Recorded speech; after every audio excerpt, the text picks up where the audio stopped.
Welcome to Ask and Learn. So we know that hemoglobin transports oxygen within our blood. Now the reaction we have here, so hemoglobin, abbreviated as HB, has this protonated form.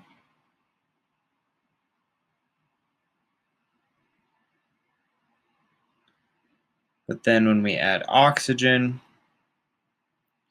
we get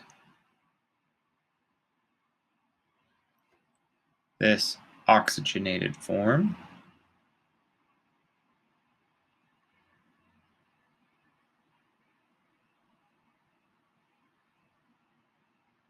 And it's 4 oxygens because we have 4 iron atoms within the hemoglobin that serve as the binding sites. So this oxygen binding is pH dependent, as we can see from the inclusion of H+. So the first question is, what form of the hemoglobin, whether it's the protonated form or the oxygenated form, is preferred in the lungs or in cells? So in lungs, we have a lot of O2. That's where all the O2 is coming from. So that's going to shift the reaction. So the equilibrium favors the oxygenated form.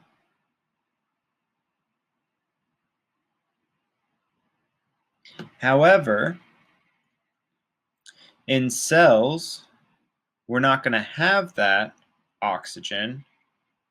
So we're going to shift back to this form.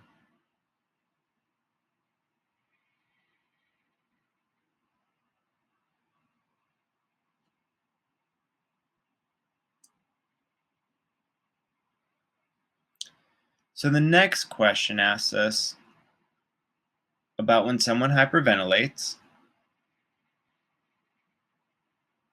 So basically the concentration of CO2 in the blood decreases.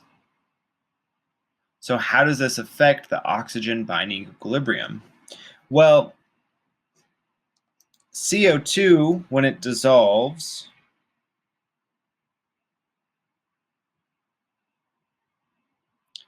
forms an acid.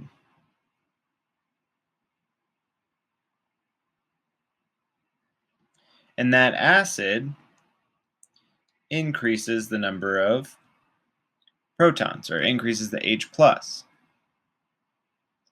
So if we remove the CO2, we're decreasing the amount of H+.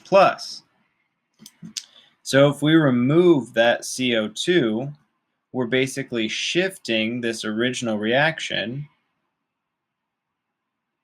back to this form. So we're removing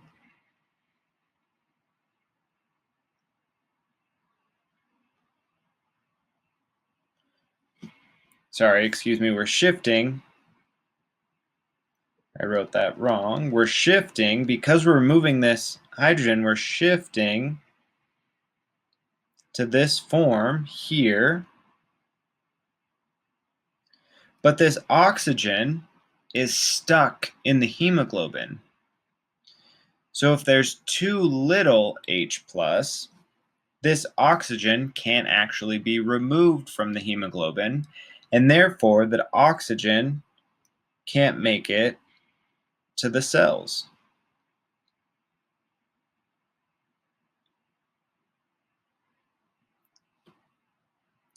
Now lastly, we're told when a person suffers a cardiac arrest,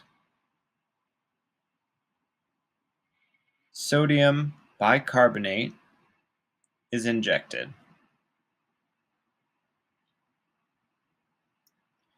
So why would that help us? So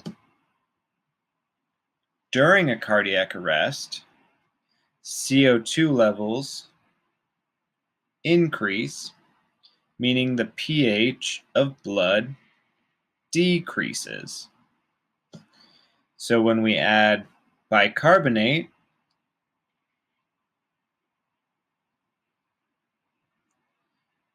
we actually balance the pH back and we increase the pH,